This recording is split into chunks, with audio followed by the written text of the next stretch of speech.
Hello everyone, this is Tarsem Jatand and you are watching Jatand classes. तो चलिए भाई, नई सीरीज लेकर आ गए हैं हम केमिस्ट्री के अंदर, जिसमें हम डिस्कस करने वाले हैं एनसीईआरटी जो एक्सरसाइज है। आपके पास यदि एनसीईआरटी बुक है या कोई भी पब्लिकेशन की बुक है तो उसमें बेसिकली एनसीईआरटी एक्सरसाइज की प्रॉब्लम्स गिवन होती हैं।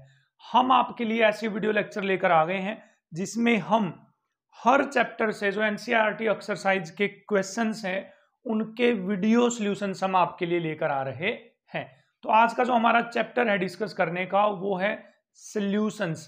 सॉल्यूशंस चैप्टर के जो एनसीईआरटी एक्सरसाइज के क्वेश्चंस हैं हम सीरियल वाइज चलेंगे फर्स्ट क्वेश्चन से, और धीरे धीरे सारे क्वेश्चंस हम क्या करने वाले हैं, कंप्लीट करने वाले हैं।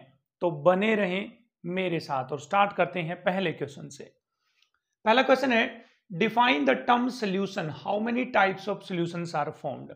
सॉल्यूशन का मतलब क्या है और कितने तरह के सॉल्यूशंस हमारे पास हो सकते हैं। देखिए, सॉल्यूशन एक ऐसा बाइनरी मिक्सचर होता है हमारे पास, बाइनरी मिक्सचर। अब देख लीजिए बाइनरी का मतलब क्या है। बाइनरी का मतलब होता है बच्चे जहां पर दो चीजें होती हैं, और यहां पर दो चीजें कौन सी होती हैं, सोल्यूट और एक क्या होता है, सोलवेंट। तो जो सॉल्यूशन है सोल्यूट और सोलवेंट का बाइनरी मिक्सचर है, और वो भी कैसा मिक्सचर है बच्चे, होमोजीनियस। होमोजीनियस तो वो क्या कहलाता है, सॉल्यूशन कहलाता है। ठीक है, तो सॉल्यूशन में दो चीजें होती है हमारे पास, सोल्यूट और सोलवेंट। होमोजेनियस मिक्सचर कहलाता है, और बाइनरी मतलब ये दो चीजें हैं हमारे पास बेसिकली। सेकंड पॉइंट जो आपको ध्यान रखना है सॉल्यूशन में, कि जो सोल्यूट और सोलवेंट है वो अनरिएक्टिव होने चाहिए बच्चे, आपस में वो रिएक्ट नहीं करने चाहिए। कहीं आपने सोल्यूट डाला सोलवेंट में और रिएक्शन करके प्रोडक्ट बना लिया तो वहां पर सॉल्यूशन नहीं बनेगा। तो सॉल्यूशन की करेक्ट डेफिनेशन क्या है, it is a binary mixture of solute and solvent which are non reactive. जो क्या है हमारे पास, नॉन रिएक्टिव है, किसी भी कंसंट्रेशन में हो सकते हैं, कितना ही सोल्यूट डाल लीजिए, कितना ही आप सोलवेंट डाल लीजिए। ठीक है, how many types of solutions are found, कितने तरह के सॉल्यूशंस होते हैं हमारे पास। बेसिकली तीन तरह के सॉल्यूशंस होते हैं। पहला है हमारे पास सॉलिड सॉल्यूशन, क्या है, सॉलिड सॉल्यूशन। दूसरा है हमारे पास लिक्विड सॉल्यूशन। तीसरा है हमारे पास गैसियस सॉल्यूशन। इनका मतलब क्या है सर, सॉलिड सॉल्यूशन का मतलब क्या है, लिक्विड सॉल्यूशन का मतलब क्या है, गैसियस सॉल्यूशन का मतलब क्या है। तो देखिए, सॉलिड सॉल्यूशन ऐसे सॉल्यूशन है जिसमें जो सोलवेंट है, सोलवेंट वो सॉलिड होता है। क्या होता है, सोलवेंट सॉलिड। लिक्विड सॉल्यूशन ऐसे सॉल्यूशन होते हैं जिसमें जो सोलवेंट है वो लिक्विड होता है, बट कहीं पर यदि सोलवेंट गैस है तो वो क्या कहलाएगा, हमारे पास गैसियस सॉल्यूशन कहलाएगा। बेसिकली हमारे पास इतने तरह के क्या होते हैं, सॉल्यूशंस होते हैं। नेक्स्ट क्वेश्चन में क्या है हमारे पास, suppose solid solution is formed, कहीं पर सॉलिड सॉल्यूशन फॉर्म हुआ है बिटवीन टू सब्सटेंस, दो सब्सटेंस से वो मिलकर बना है।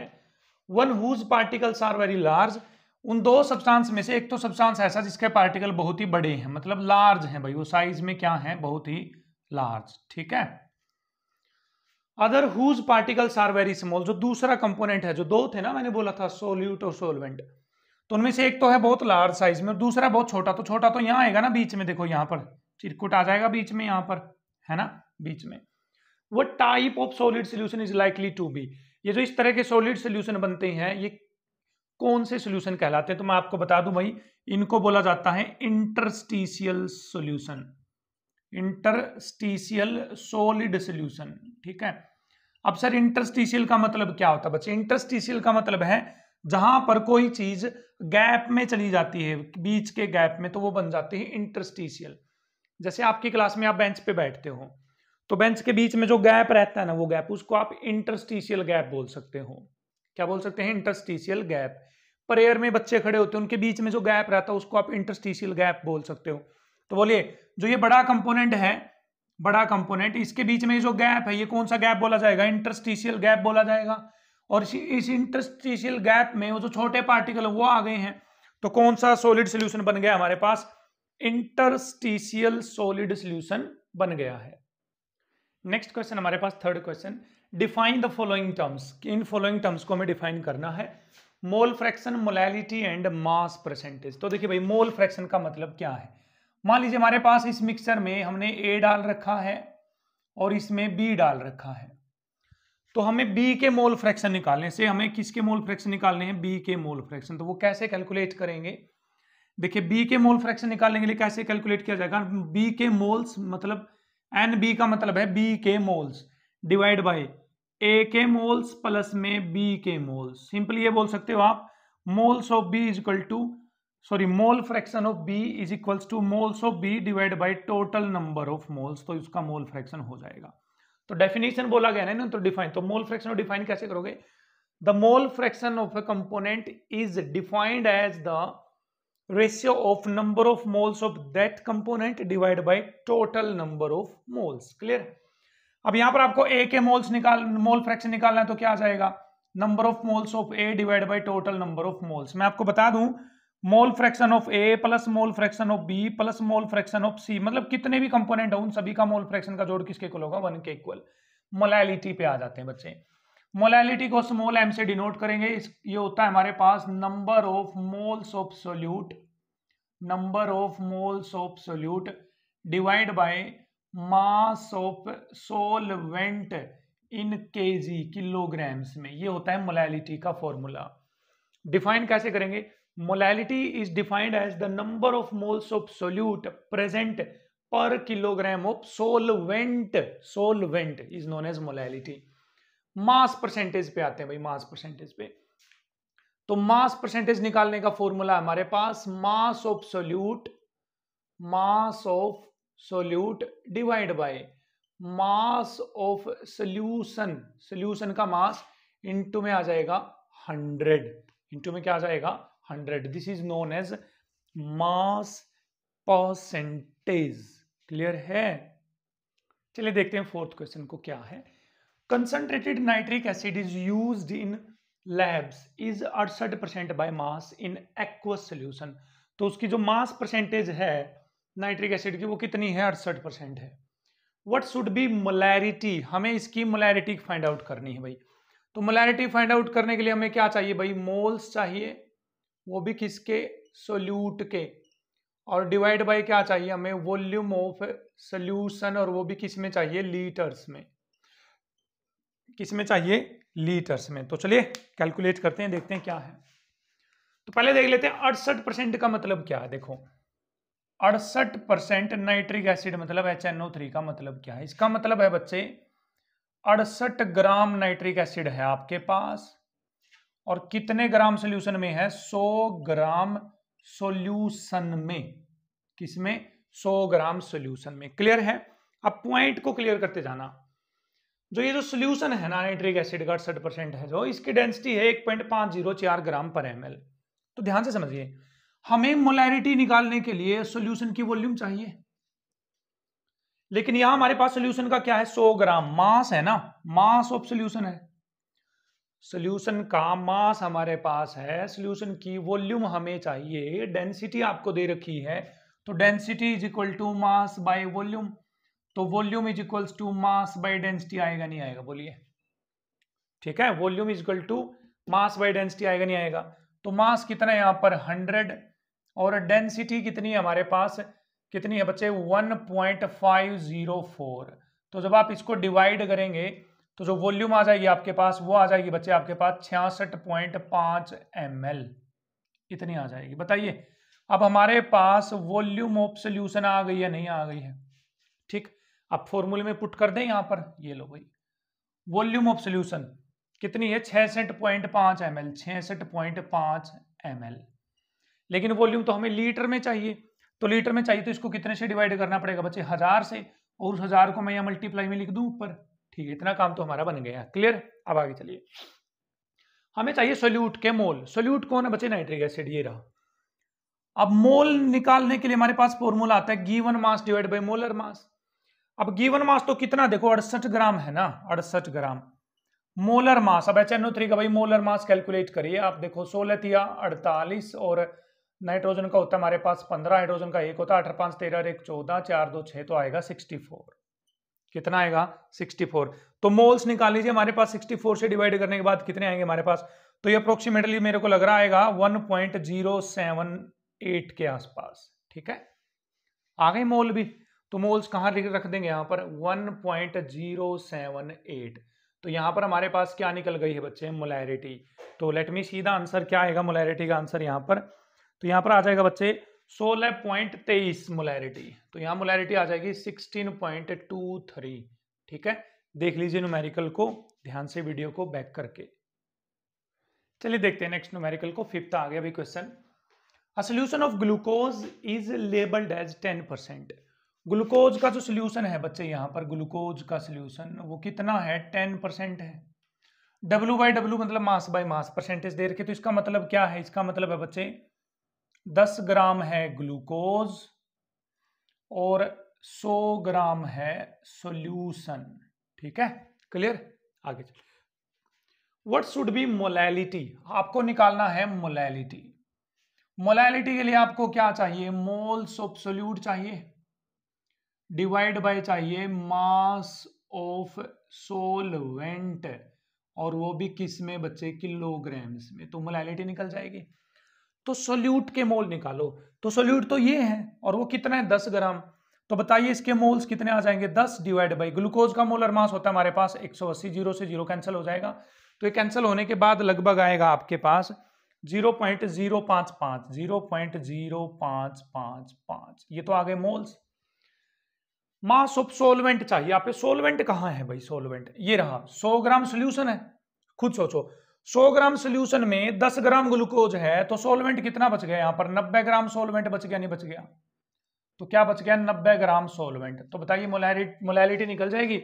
मोल्स आ गए हैं 0.0555 divide by mass of solvent आ गया 90, और क्योंकि किलोग्राम में लेना है तो ऊपर चला जाएगा हमारे पास 1000। तो यहां से आप सोल्व कर लेंगे तो आ जाएगी मोलैलिटी।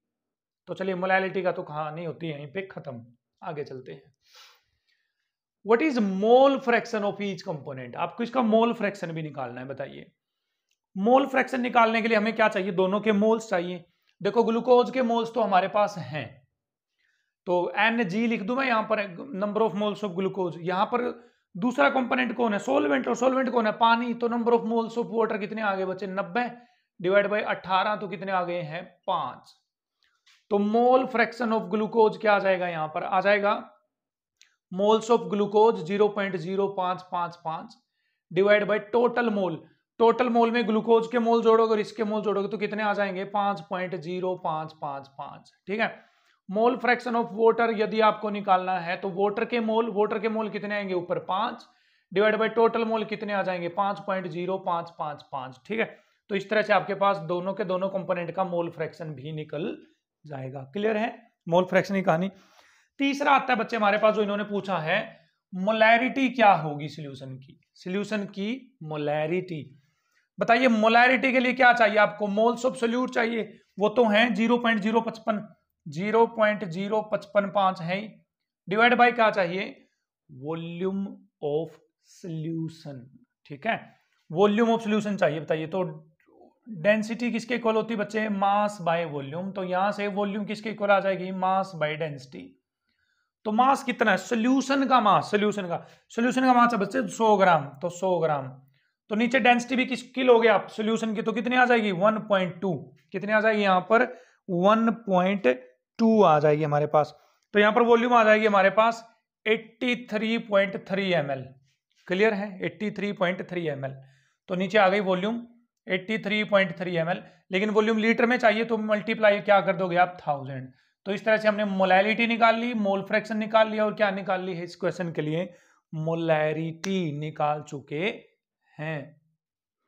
तो चलिए स्टूडेंट्स बढ़ते हैं नेक्स्ट क्वेश्चन की तरफ। तो जैसा कि आप देख सकते हैं स्क्रीन पे क्वेश्चन है हमारे पास, बहुत इंपॉर्टेंट क्वेश्चन है भाई, बच्चों को डिफिकल्ट भी लगता है जनरली। सोल्व करते हैं।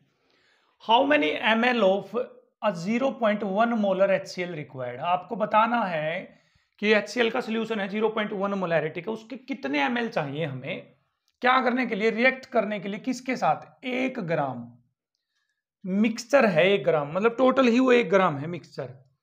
किसका मिक्सचर है वो, Na2CO3 का और NaHCO3 का। और उस मिक्सचर में जो मोल्स हैं उनके वो भी इक्वल हैं। देखो इक्वी मोलर अमाउंट ऑफ 2, मतलब वो जो मोल है वो भी क्या है, उसके इक्वल है। तो आपको बताना है इतने मोलर HCl रिएक्शन करेगा किसके साथ रिएक्शन करेगा, Na2CO3 के साथ रिएक्ट करेगा और NaHCO3 के साथ रिएक्ट करेगा। और Na2CO3 और NaHCO3 कितने ग्राम है टोटल, 1 ग्राम है। और इन दोनों के मोल भी क्या है, इक्वल। तो ये बोल रहे हैं 1 ग्राम Na2CO3 और NaHCO3 जिनमें उनके मोल भी इक्वल हैं, इसके साथ इस मोलैरिटी का कितना ml HCl रिएक्शन करेगा इसके साथ, तो हमें ये निकालना है। तो सिंपल सा मतलब हमें पहले ये पता करना पड़ेगा कि इसके अंदर इसके कितने मोल हैं और इसके कितने मोल हैं। पहला हमारा मोटिव ये है, ठीक है, उससे हमें पता चलेगा। तो सोचिए टोटल अमाउंट दोनों की कितनी है, 1 ग्राम। तो मैं यहां पर मान लेता हूं कि Na2CO3 है हमारे पास x ग्राम। तो बताइए NaHCO3 कितना बच जाएगा, 1 माइनस x ग्राम बच जाएगा, नहीं बच जाएगा। क्लियर है, अच्छी बात है। तो number of moles of Na2CO3 कितने आ जाएंगे, Na2CO3 का मतलब है भाई इसके मोल। तो गिवन मास तो कितना है, x डिवाइड बाई इसका मोलर मास। अब इसका मोलर मास कैलकुलेट करो। 2 सोडियम है तो 46, 1 कार्बन है तो 12, 16 3 48, 8 से 14 और 2 16, 4 4 8 2 10, ठीक है, तो 106। तो इतना आ गया 106। तो ये तो आगे हैं मोल किसके, Na2CO3 के। अब NaHCO3 के मोल निकालिए, NaHCO3 के मोल। तो गिवन मास कितना बचे, 1 minus x divide by NaHCO3 का मोलर मास। तो Na का होता बच्चे 23, हाइड्रोजन 1, कार्बन 12, 16 3 48, 8 तो 10 रे 11 3 14, 2 और 1 3 और 1 4 और 4 8, 84 बच्चे 84। तो बोलिए ये क्या आ गए हैं, दोनों के मोल्स आ गए हैं। क्लियर है पॉइंट यहां तक, बिल्कुल क्लियर। अब इन्होंने लिखा इक्विमोलर, ये दोनों मोल जो आए हैं ये इक्वल हैं एक दूसरे के। तो यहां पर x बाय 106 किसके इक्वल आ जाता है हमारे पास, 1 माइनस x बाय 84। तो यहां से हो जाएगा 84x is equal to 106 minus में 106x। तो यहां से आप जब x की वैल्यू कैलकुलेट करने जाएंगे बच्चे, तो x की वैल्यू कैलकुलेट होने के बाद आएगी 0.558 ग्राम। तो ये आएगी x की वैल्यू, ठीक है। किसकी वैल्यू आएगी, x की वैल्यू। भैया आप कैलकुलेट कर लेना, मैंने कैलकुलेट कर रखी है, ठीक है, अच्छी बात है। अब चलिए नेक्स्ट देखते हैं हम क्या होगा हमारे पास। अभी तो x की वैल्यू आ गई, x की वैल्यू तो यहां रखनी पड़ेगी ना हमें। तो बताइए number of moles of Na2CO3 कितने आ गए हैं। तो x की वैल्यू रखोगे आप यहां, तो 0.558 डिवाइड बाई 106। तो ये वैल्यू आ जाएगी हमारे पास 0.00526, ठीक है। तो number of moles of NaHCO3, बोले इक्विमोलर, तो इतने ही आ जाएगी ना, तो 0.00526। तो दोनों के मोल्स आ गए भाई हमारे पास। अब क्या आ गए हैं, इसको ऐसे कर दो ताकि आपको हाईलाइटेड रहे। दोनों के क्या आ गए हैं, मोल्स आ गए हैं। एक बार देख लीजिए इसको जल्दी से ध्यान से, क्या आप भी यहां तक कर सकते हैं, नहीं कर सकते, ठीक है बच्चे, आ गए हैं, चलिए अच्छी बात है। तो चलो अब करते हैं इनकी रिएक्शन। तो चलिए Na2CO3 जब HCl के साथ रिएक्ट करेगा तो क्या बनाएगा, 10th क्लास में कहीं आपने पढ़ा होगा। तो NaCl बनेगा बच्चे, यहां पर NaCl प्लस में CO2 बनेगी और प्लस में बनेगा बच्चे पानी। और अब कर लीजिए इसको बैलेंस, क्या कर लीजिए बैलेंस। देखिए Na 2 है ना, तो यहां पर 2 आएगा, Cl 2 हो गए तो यहां पर आएगा 2, ठीक है। और देखना हाइड्रोजन 2 है, 2 हो गई है, बैलेंस हो गई है, मतलब बैलेंस हो गई, ठीक है। अब इस स्टोक्योमेट्री को कंपेयर करिए बच्चे, स्टोक्योमेट्री को क्या करिए, कंपेयर। बोले यहां पर Na2CO3 के कितने मोल हैं, 1 मोल, लेकिन HCl के कितने मोल रिएक्ट कर रहे हैं, 2 मोल, ठीक है। रिएक्शन से तो ये मिल रहा है। तो 1 मोल Na2CO3 के साथ रिएक्ट करने के लिए आपको 2 मोल HCl चाहिए, चाहिए नहीं चाहिए। लेकिन आपके पास Na2CO3 के कितने मोल आए हैं, देखो Na2CO3 के कितने मोल आए हैं बच्चे, 0.00526। तो इसके लिए बताइए कितना HCl चाहिएगा, तो इसके 2 से मल्टीप्लाई करनी पड़ेगी ना, 0.00526 इंटू में 2। तो करिए भाई मल्टीप्लाई, 2 छिक्के 12, 2 दूनी 4 1 5, 2 पंजा 10, 0 पॉइंट, तो इतने मोल चाहिए HCl के, 0.01052। किसके साथ चाहिए, ये Na2CO3 के साथ रिएक्ट करने के लिए चाहिए। क्लियर है। अब आते हैं NaHCO3 के साथ कहानी क्या होगी। तो ये रहा NaHCO3 प्लस में HCl रिएक्ट करेगा तो क्या बनाएगा बच्चे, यहां पर भी NaCl प्लस में CO2 प्लस में क्या बनेगा, पानी। अब ध्यान से देखो, ये तो ऑलरेडी बैलेंस है, एक हाइड्रोजन एक यहां तो 2 हाइड्रोजन हो गई यहां पर, ठीक है। तो 1 मोल NaHCO3 के लिए कितने मोल HCl चाहिए, 1 मोल ही चाहिए। इसका मतलब हम ये बोल सकते हैं NaHCO3 के जितने मोल हैं उतने ही मोल HCl के चाहिए। बताओ NaHCO3 के कितने मोल हैं टोटल, 0.00526। तो इसका मतलब HCl के भी कितने मोल चाहिए हमें, 0.00526 किसके मोल चाहिए, HCl के। तो बताओ टोटल HCl के मोल कितने आ गए हैं, टोटल HCl के मोल कितने आ गए हैं बताइए, कितने आ गए हैं। इसको और इसको जोड़ना पड़ेगा, नहीं जोड़ना पड़ेगा भाई, ठीक है। तो भाई जोड़ू मैं यहां पर 0.01052 0.00526, तो 6 और 2 8, 5 और 2 7, 5 1 0.01578 मोल्स चाहिए आपको किसके, HCl के। तो मोल तो आ गए HCl के, क्या आ गए हैं बच्चे, हमारे पास HCl के मोल आ गए हैं 0.01578, ठीक है, क्लियर है। चलिए भाई अच्छी बात है, ठीक है, यस और नो, हाँ जी सर बिल्कुल यस सर, ठीक है। लेकिन आपको चाहिए क्या, देखो आपको चाहिए volume, how many ml of HCl, लेकिन HCl की मोलैरिटी दे रखी 0.1 मोलर। तो आप खुद से बताइए भाई 0.1 मोलर का मतलब क्या है, इसका मतलब है 0.1 मोल प्रेजेंट है कितने ml में, 1000 ml सोल्यूशन में। अरे बाप रे, ये बात है क्या, यहां से हमें पता चल रहा है 0.1 मोल HCl के कितने ml में प्रेजेंट होते हैं, 1000 ml में। तो लिख लो 0.1 मोल HCl के प्रेजेंट हैं 1000 ml में। तो 1 मोल कितने में प्रेजेंट होगा, डिवाइड बाय 0.1 में। आपके पास कितने मोल आए हैं, इतने मोल, तो इनटू में 0.01578, तो ये आ जाएगी ml में volume. Let me see the answer, यहां पर क्या आ जाएगा आपके पास, 157.8 ml आ जाएगा भाई आंसर, 157.8 ml, ठीक है। खुद से सोचिए, ये जीरो यहां से हटकर कहां चली जाएगी, ऊपर, कहां चली जाएगी, ऊपर चली जाएगी। और ये 3 और 2 5 जीरो हैं, 4 से 5 जीरो कट जाएंगे, तो हमारे पास ये आंसर आ जाएगा, ठीक है। तो कर लेंगे, ठीक है, कैलकुलेटिव मिस्टेक हो सकती है भाई, उसके लिए सॉरी है पहले से, क्लियर है। नेक्स्ट क्वेश्चन पे बढ़ते हैं, चलिए देखते हैं नेक्स्ट क्वेश्चन को।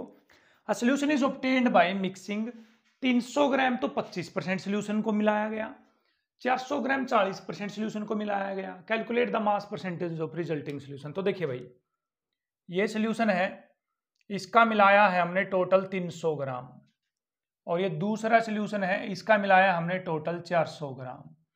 तो जो रिजल्टिंग सोल्यूशन बनेगा ये टोटल 700 ग्राम हो गया है या नहीं हो गया है। तो 700 ग्राम तो सोल्यूशन हुआ है ना, तो इसमें सोल्यूट कितना आएगा वो हमें देखना पड़ेगा। तो ये कितने परसेंट है, 25%, ये कितने परसेंट है, 40%। तो ध्यान से देखना, तो 100 यदि सोल्यूशन है तो 25 उसमें सोल्यूट है, तो 1 है तो डिवाइड बाई 100, और कितना है हमारे पास 300 ग्राम, तो इंटू में 300, तो यहां पर है 75 ग्राम सोल्यूट। कितने ग्राम सोल्यूट है, 75 ग्राम। यहां आइए, यहां पर कितना सोल्यूट है, 40/100 इंटू में 400, डबल जीरो से डबल जीरो कैंसिल, तो 160 ग्राम सोल्यूट है यहां पर। तो इसमें टोटल सोल्यूट कितना हो गया है, टोटल सोल्यूट आ गया इसमें 160 और 75 जोड़िए भाई, 5 7 और 6 13, तो 235 आ गया, नहीं आ गया।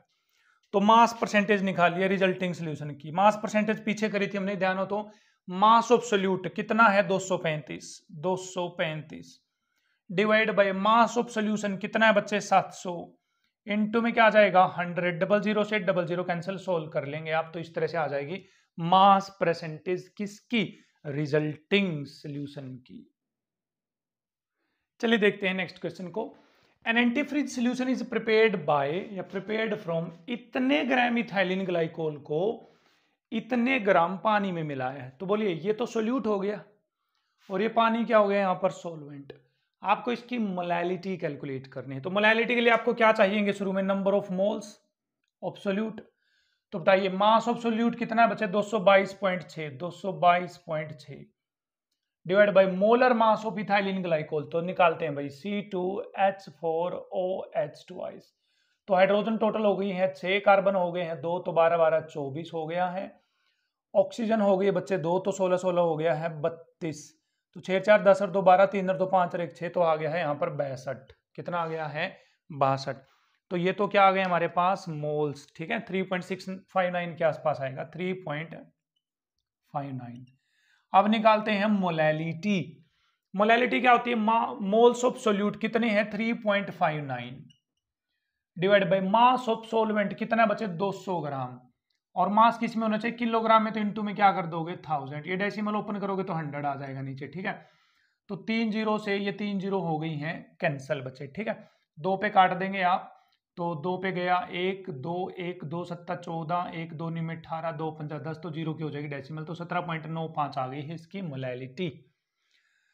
फिर पूछा गया यदि डेंसिटी है सोल्यूशन की हमारे पास इतने ग्राम पर ml, फाइंड मोलैरिटी। आपको मोलैरिटी कैलकुलेट करनी है। मोलैरिटी के लिए क्या चाहिए? मोल्स ऑफ सोल्यूट वो कितने हैं? 3.59 डिवाइड बाय क्या चाहिए? Volume of solution. अब वॉल्यूम होती है बच्चे हमारे पास मास बाय डेंसिटी के इक्वल। ठीक है, तो मास कितना है बच्चे इसका? 222.6। तो आ गया मास। ना ना ना ना, गलती तो नहीं कर दी हमने? ठीक है, मास ऑफ सोल्यूशन हमें दे रखी है, द डेंसिटी ऑफ सोल्यूशन दे रखी है भाई। डेंसिटी कितनी हमारे पास? 1.072। तो ऊपर क्या चाहिए हमें? मास ऑफ सोल्यूशन चाहिए या नहीं चाहिए? खुद से सोचिए ना। डेंसिटी यदि सोल्यूशन की दे रखी है बच्चे, तो मास भी किसका चाहिए आपको? सोल्यूशन का। ठीक है, तो सोल्यूशन का मास कैसे निकलेगा? सोल्यूट का मास प्लस सोलवेंट का मास। सोल्यूट का मास है 222.6, सोलवेंट का मास है 200, तो ये आ गया बच्चे 422.6। तो यहां से आ जाएगी वॉल्यूम ऑफ सोल्यूशन किसमें? ml में। ये आ जाएगी भाई 394.2 आ गई वॉल्यूम। तो नीचे लिख दीजिए 394.2। ये तो ml में आई, तो लीटर में करने के लिए आप किससे मल्टीप्लाई कर दोगे? 1000 से मल्टीप्लाई, तो ये जीरो चली जाएगी ऊपर, ये 100 आ जाएगा बच्चे नीचे, 2 जीरो से 2 जीरो हो जाएगी कैंसिल। कर ही लेंगे अब तो मोलैरिटी कैलकुलेट। इस तरह से आप इस क्वेश्चन को क्या करेंगे? सोल्व कर पाएंगे। चलिए अभी नेक्स्ट क्वेश्चन को देखते हैं। A sample of drinking water was found to be severely contaminated with chloroform. कोई पानी का सैंपल है, उसमें क्लोरोफॉर्म पड़ी हुई है थोड़ी बहुत। कितनी क्लोरोफॉर्म पड़ी हुई है? बस 15 ppm क्लोरोफॉर्म है उसके अंदर। अब 15 ppm का मतलब देखो क्या है? 15 पार्ट्स पर मिलियन। देखो 15 पार्ट्स पर मिलियन, इसका मतलब 15 पार्ट्स हैं किसके? क्लोरोफॉर्म के। किसके? क्लोरोफॉर्म के। किसमें? इन मिलियन ऑफ सोल्यूशन में। मिलियन का मतलब 10 की पावर 6 पार्ट सोल्यूशन में। पार्ट सोल्यूशन में समझा करो। मैं कहूं कि मेरे 10% नंबर आए हैं, तो 10% का मतलब है 100 में से 10 नंबर आए हैं। मैं कहूं कि मेरे 10 ppm मार्क्स आए हैं, 10 ppm। 10 ppm का मतलब है मेरे पर मिलियन में से, 1 मिलियन में से मेरे सिर्फ 10 नंबर आए हैं। ठीक है, तो 15 ppm का मतलब है 10 की पावर 6 में कितने भाग होने चाहिए? 15 भाग सोल्यूट के हैं, और 10 की पावर 6 भाग किसके हैं? सोल्यूशन के। आपको कैलकुलेट करना है मास परसेंटेज। तो बताइए मास परसेंटेज क्या थी? मास ऑफ सोल्यूट वो कितना है? 15 divide by mass of solution वो कितना है? 10 की पावर 6 इनटू में 100 परसेंटेज निकालने के लिए। तो ये आंसर आ गया है हमारे पास मास परसेंटेज का। क्लियर है? मोलैलिटी निकालिए। मोलैलिटी के लिए क्या चाहिए आपको? Moles of solute. मोल्स कैसे निकलेंगे? गिवन मास कितना है? 15। मोलर मास भाई, तो CHCl3 का मोलर मास देखिए कितना आएगा? CHCl3 का मोलर मास, एक सेकेंड रुक जाइए, कितना आएगा हमारे पास?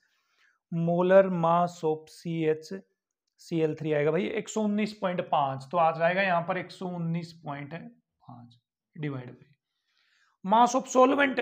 अब बताओ सोल्यूशन का मास कितना है? 10 की पावर 6, तो 3 और 3 6 जीरो। सोल्यूट कितना है? 15, तो 15 इसमें से माइनस कर दो। अरे क्या करोगे माइनस से? अब अप्रोक्सीमेटली इसी के इक्वल आएगा, नहीं आएगा? तो अप्रोक्सीमेटली मान लूं मैं, तो 10 की पावर 6 ग्राम आ गया। और किलोग्राम में कन्वर्ट करने के लिए इसको कितने से मल्टीप्लाई कर दोगे आप? 1000 से। कितने से मल्टीप्लाई कर देंगे बच्चे आप यहाँ पर? 1000 से। तो यहाँ पर आ गया मोलैलिटी। क्लियर हुआ ना? मास of solute 15 gram, molar mass उसको 119.5। मास ऑफ सोलवेंट चाहिए, लेकिन सोल्यूशन में से सोल्यूट घटाने पर जो अमाउंट आएगी वो लगभग सोल्यूशन के बराबर आएगी। तो हमने लगभग 10 की पावर 6 रख दिया है, 1000 मल्टीप्लाई किया है ग्राम को किलोग्राम में कन्वर्ट करने के लिए। चलिए फिर नेक्स्ट क्वेश्चन देखते हैं। What role does the molecular interaction play in solution of alcohol and water. तो देखिए यहां पर है हमारे पास एल्कोहल, यहां पर है हमारे पास वाटर। मान लीजिए मेरे पास मिथेनॉल ही है भाई, ये रही मिथेनॉल, ठीक है। तो मिथेनॉल, तो मिथेनॉल मिथेनॉल में होती है बच्चे हाइड्रोजन बॉन्डिंग। इसी तरह से पानी में और पानी में होती है हाइड्रोजन बॉन्डिंग। लेकिन जब आप इनको मिक्स करते हो तो हमारे पास आ जाती है मिथेनॉल और आ जाता है हमारे पास पानी। तो देखिए ये वाली हाइड्रोजन बॉन्डिंग होती है स्ट्रॉन्ग, ये वाली हाइड्रोजन बॉन्डिंग भी होती है स्ट्रॉन्ग, बट यहां पर जो हाइड्रोजन बॉन्डिंग होगी वो क्या होगी बच्चे, वीक होगी, क्योंकि अलग अलग मॉलिक्यूल आ गए हैं ना, ठीक है। तो जब अल्कोहल और वाटर को हम मिक्स करते हैं तो मिक्स होने के बाद जो उनके बीच की जो इंटरएक्शन है बच्चे वो कमजोर हो जाती है। क्या हो जाती है, इंटरएक्शन कमजोर। तो खुद से सोचो, अब इस मिक्सचर की इंटरेक्शन होगी कमजोर तो ये जल्दी बॉईल करेगा ना, क्या करेगा, जल्दी बॉईल करेगा। तो इसका बॉइलिंग पॉइंट क्या हो जाएगा, कम। और जहां बॉइलिंग पॉइंट कम हो जाता है वहां पर वेपर प्रेशर बढ़ जाता है, तो यहां पर वेपर प्रेशर क्या हो जाएगा, बढ़ जाएगा। तो जहां वेपर प्रेशर बढ़ जाता है, बॉइलिंग पॉइंट कम हो जाता है, तो वो ग्राफ आता है कुछ इस तरह से, देखिए इस तरह से। तो इस ग्राफ को बोलते हैं पॉजिटिव डेविएशन का ग्राफ। तो इट मीन्स हम ये बोल सकते हैं कि अल्कोहल और वाटर का जो मिक्सचर होता है या सोल्यूशन होता है वो रोल्स लॉ में पॉजिटिव डेविएशन का एग्जाम्पल होता है, ठीक है।